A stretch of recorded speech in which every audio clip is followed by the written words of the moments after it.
Wanted to wait till the president's finished up with his remarks on the budget before I came out. As you saw, he's had a really good opportunity to sit down with his team. It's clearly been a busy day here at the White House again, so I'm going to kind of keep it quick and get to your questions. This morning, after receiving his daily intelligence briefing, the president met with Secretary of State Tillerson. As you all know, Secretary Tillerson and Secretary Kelly will travel to Mexico City later today as one of their first foreign trips. It's significant that the president is sending the secretaries to Mexico so early in the administration. It's symbolic of the meaningful relationship that our two nations have.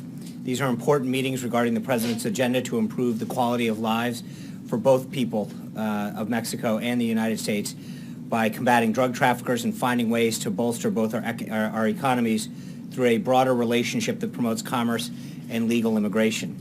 This is a very encouraging start to a working relationship with an incredible neighbor to the south. At this moment, the president has just wrapped up his discussions on the federal budget with some of the officials and staff who will be instrumental in the work to put this country back on a responsibly fiscal path. Joining the meeting were Reince Priebus, the Chief of Staff, Steve Bannon, Jared Kushner, Gary Cohn, the Director of the National Economic Council, Secretary Steve Mnuchin of the Department of Treasury, Director Mick Mulvaney of the Office of Management and Budget, Russ Vogt of the Office of Management and Budget, and Emma Doyle of the Office of Management and Budget. As the President mentioned last week, we look forward to presenting our tax reform plan and providing much-needed tax reform and relief to the hardworking men and women of our nation. The President's going to restore and respect the American taxpayer by enabling them to keep more of their hard-earned money and by making sure the federal government spends money more responsibly. After the lunch, the President will continue this important discussion with other members of the senior staff. Additionally, the Vice President today is in St. Louis to participate in listening sessions with American workers and employees of the Fabric-Cat Equipment and Engineer Dealer, a 100-year-old family-owned and operated business. During his visit, the Vice President will discuss the economic comeback in store for our nation under the President's economic agenda and with small business owners and employees. The President has already made strides towards slashing redundant regulations through his executive actions, and we will work with Congress to enact further pro-growth legislation.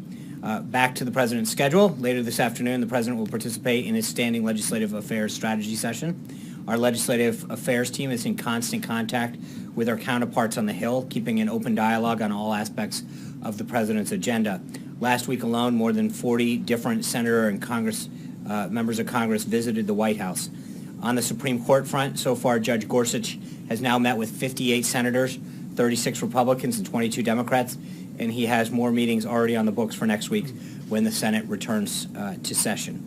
We've been especially encouraged by the reception he's received from several senior Democrats, including Senators Feinstein, Tester, Durbin, and Gillibrand. Also on the confirmation front, multiple unions came out today for Alex Acosta, the President's nominee for Labor Secretary. Both the Labor's International Union of North America and the International Union of Operating Engineers praised his distinguished career and pledged their support for his nomination. The Legislative Affairs team is using the congressional work period to coordinate with key coalitions in Congress.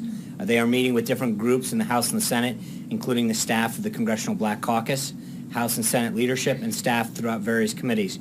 We've used this work period as an opportunity to invite staffers from both sides of the aisle to come to the White House and discuss shared priorities and find common ground on the way forward.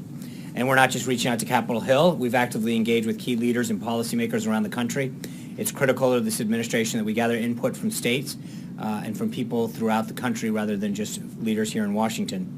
Looking ahead to tomorrow, the President will meet with a group of world-class business leaders to discuss specific action he can take to remove barriers to job creation. These leaders, many of whom represent some of the country's largest manufacturers, will begin the day in working groups with the Vice President, cabinet members, and key aides of the President's staff. The working groups will engage in a deep dive conversation on the attendees' specific area of expertise. Topics of discussion include deregulation, tax and trade, training and the workforce of the future, and infrastructure. Vice President Pence will be engaged with each of the groups, and after the groups conclude their discussion, the President's staff will compile the feedback, and the President will sit down with the entire group for a listening session on some of their recommendations. As you can tell by the structure of the meeting, the President is expecting these interactions to lead to real action being taken by the administration, creating a dynamic and booming economy that works for all Americans continues to be at the top of his domestic policy agenda. As a successful businessman himself, the president knows that if we're going to get the country back to work, we need to hear directly from job creators what is holding them back and, where appropriate, take steps to remove the barriers. In his first month in office, the president has already taken numerous actions to boost job creation, and key economic indicators are showing that it's working. CEO and confidence are up. The stock market continues to reach record highs, and the January numbers were strong. The meetings on Thursday will continue to build on that momentum. And with that, I'm glad to take some questions. Steve Holland. Steve Holland's not here. Sorry. Sean, how about Jeff Mason gets it. Thank you, Sean. Can you give us an update on the administration's plans with regard to transgender bathrooms? And can you confirm in schools, and can you confirm that there has been some disagreement between Secretary DeVos and the Attorney General on this issue? So I would expect further guidance to come out on that today. The president, as I said yesterday, is a firm believer in states' rights.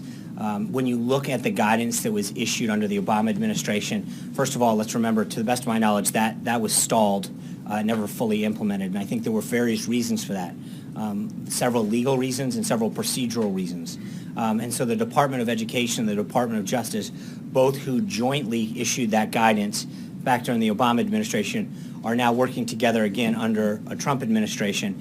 They've been reviewing the guidance that was signed, the basis by which it was put through, and I think there have been several areas of concern, both legal and procedural, that they have been discussing.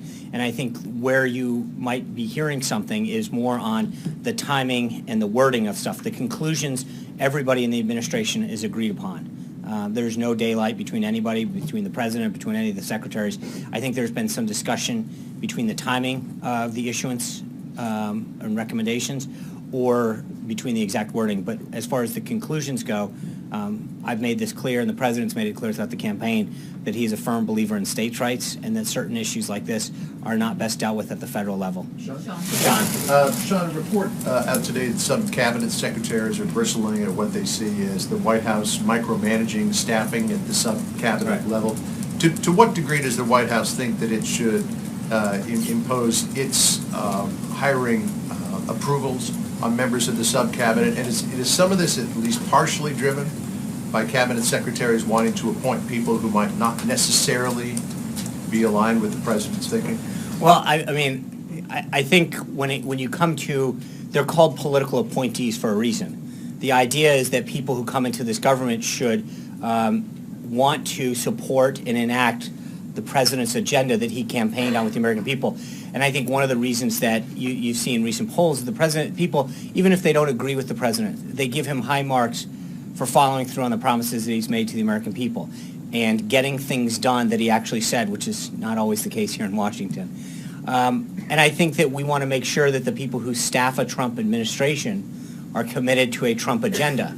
And that's, so cabinet secretaries and other administrators and directors have broad discretion. But I think at the end of the day, no matter what position you have, whether it's the lowest or the highest in the White House or in a department or agency, we should be making sure that people who are coming in as appointees of the president support the president's agenda. And I think that's one thing. This isn't about getting a job as a federal employee where you're subject to certain restrictions as to what you can and can't do as a benefit of being a federal employee. These are political appointees.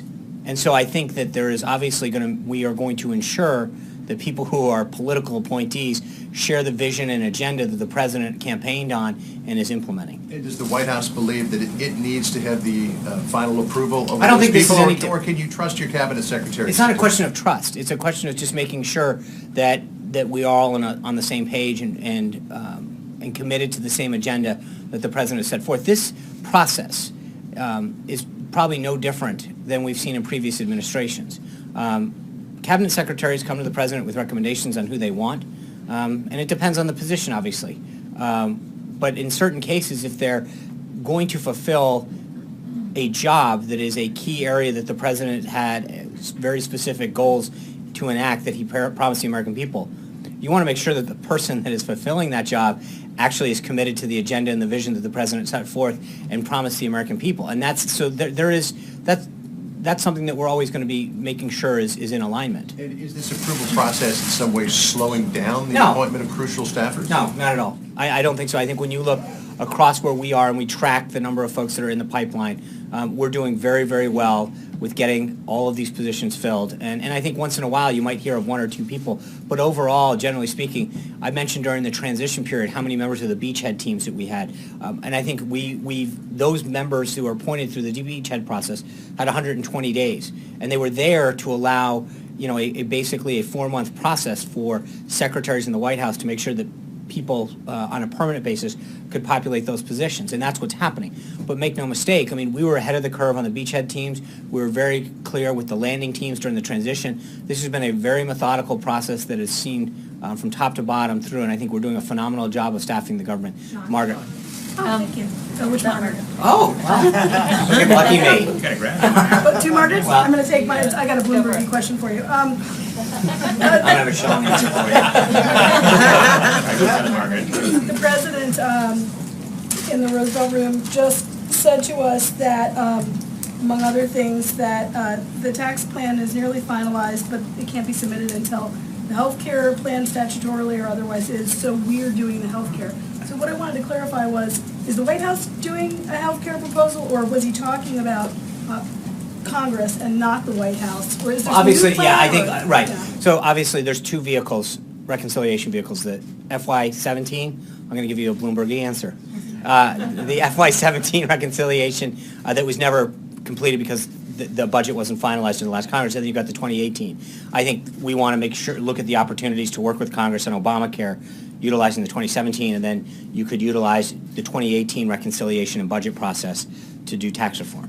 That's not, and again, that's not prescriptive, but as far as why the president's saying it that way is because we've got that option available to us right now, and I think the president's committed to making sure that the promise that he made to the American people to repeal and replace Obamacare continues to be first and foremost, and then his tax plan. But it's not a we can walk and chew gum kind of thing. We can actually be continuing to work with Congress and the leadership in both houses. Bob used to say that, you Well, know. I have a So just to feeling do that the Bloomberg timeline, there's a few things that are going to happen then. There's going to be a budget plan that you guys are going to present on March 13th-ish. ish. There's going to be a health care, this is where I got lost again, something from him and something from them, and a tax reform plan afterwards?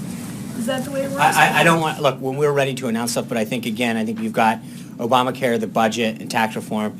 It's going to be a very busy March and April for us, and we've been continuing to work with Congress to make sure that that's implemented. Noah Bierman. The president, you were talking about fulfilling his promises. As you know, he promised during the campaign a total and complete shutdown of Muslims entering the country. There were a lot of people in his party who thought that was a very good proposal. Can you explain his evolution in backing down from that?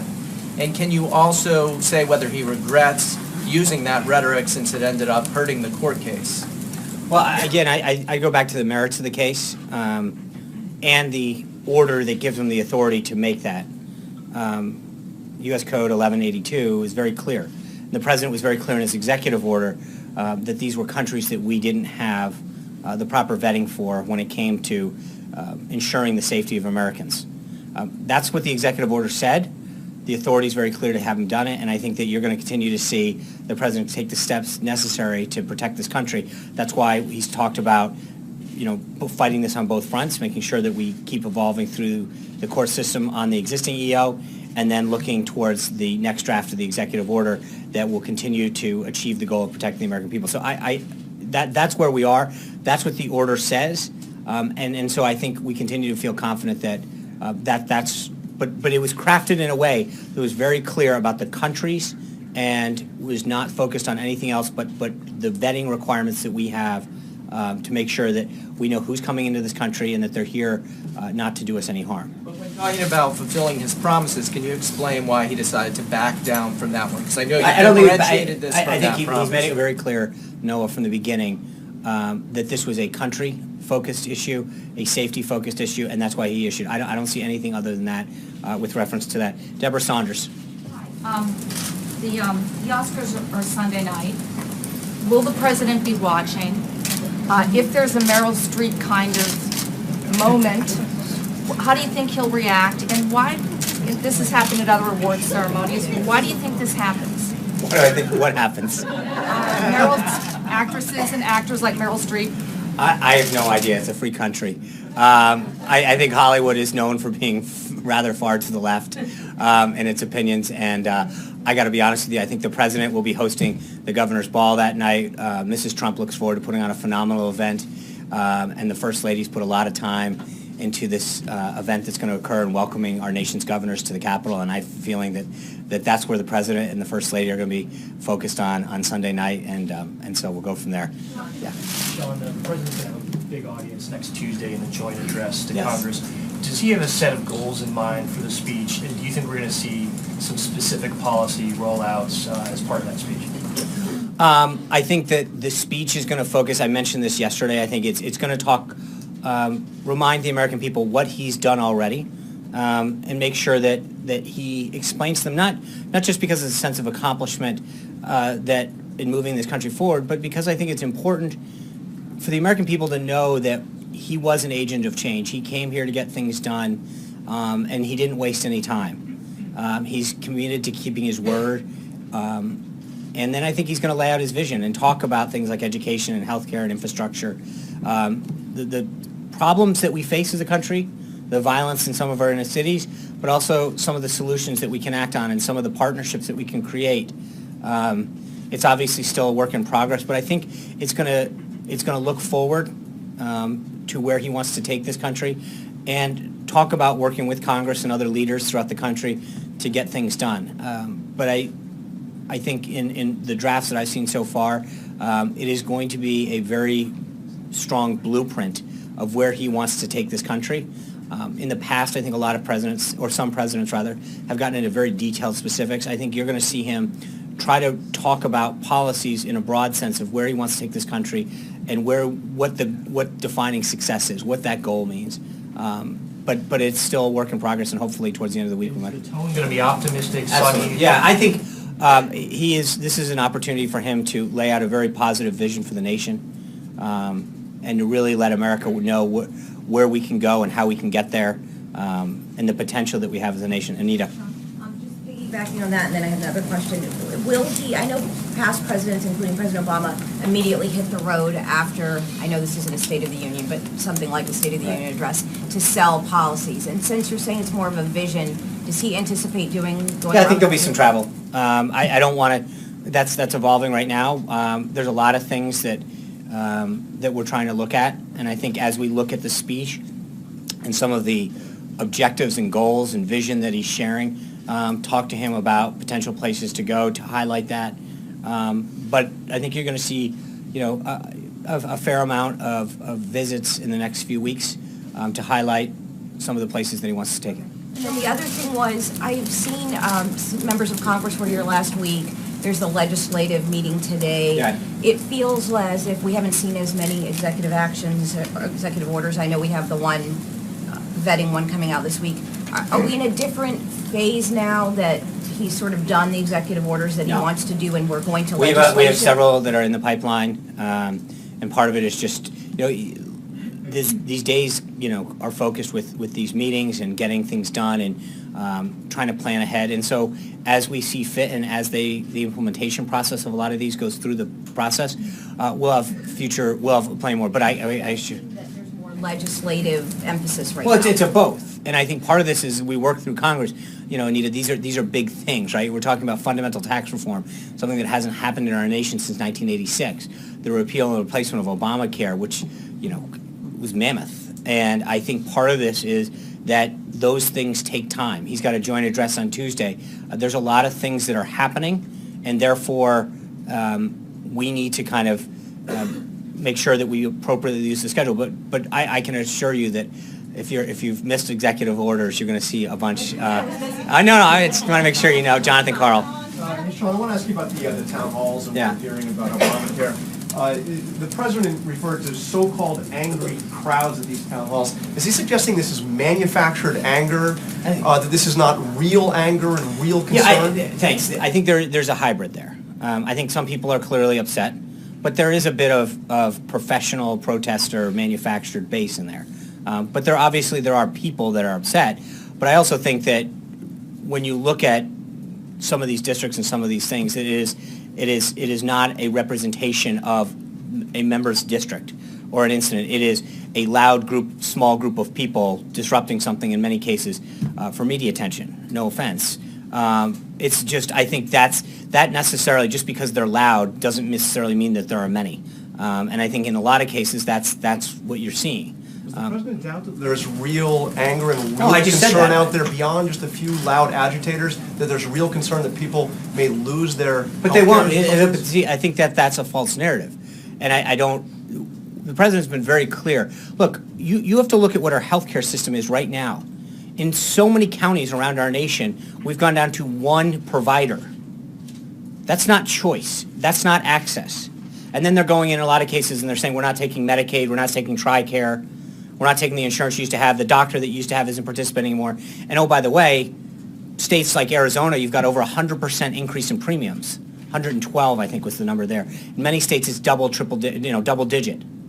And I think that the idea that we have to remember is that the American people got sold the Affordable Care Act. It's neither affordable or accessible. They're losing their coverage and premiums are spiking. And so if people are truly worried about losing their coverage, they should be applauding the President's action for wanting to make sure that we put a system in place that does what they were supposed to have been promised a while back. And I think that's what I think is missing from this dialogue. I've seen some folks that were protesting at some of these things, saying, I'm on Obamacare, I'm going to lose my thing. And when they were asked how old they were, they're, I'm 71, 72. Well, they're not on Obamacare. They're on Medicaid. So you think they're making it up? No, I'm not they're making it up. But what I'm getting at is I think that there is a lot of blurring of the facts. And the reality is that some people aren't on Obamacare. They're on an employer-based system. They're on Medicaid. They're receiving their benefits through Medicare because of their age. And so that they're nothing, they have no problems. But I think in other cases, people are not being told that the plan that they're on is unsustainable.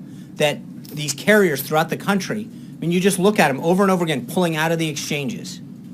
The reality is that they are losing their health care.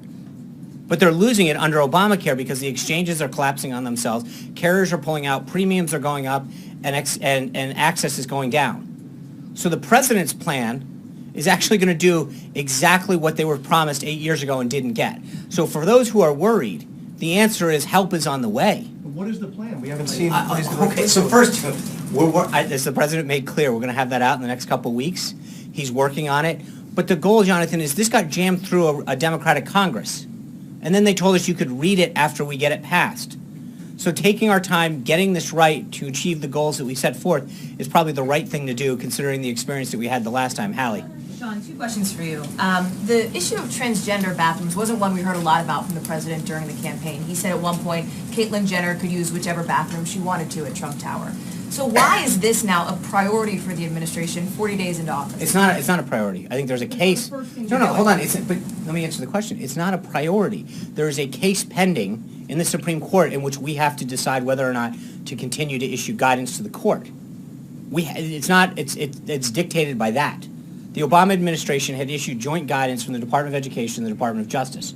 We now have to decide whether or not this administration wants to continue that track that they were on. It's plain and simple. If we don't, but there are problems both in the legal and process way in which that guidance was issued. And so it's incumbent upon us to actually follow the law and to recognize that Title IX never talked about this. It was enacted in 1972. There was no discussion of this back then, and to assume certain elements of the law were thought of back then with respect to this would be completely preposterous. And to be clear, Secretary DeVos is on board with this? Yes, 100%. Thank you. President Sorry, second question. Sean, that was actually clear. The second question was on Mexico, the Secretary of State's trip that is tonight along with Secretary Kelly. Yeah. Obviously, there have been tensions, right, between the Mexican president and President Trump. Is this a cleanup job for the Secretary of State? No, I think that President Peña Nieto and President Trump spoke. Again, the foreign ministers had several contacts with our staff.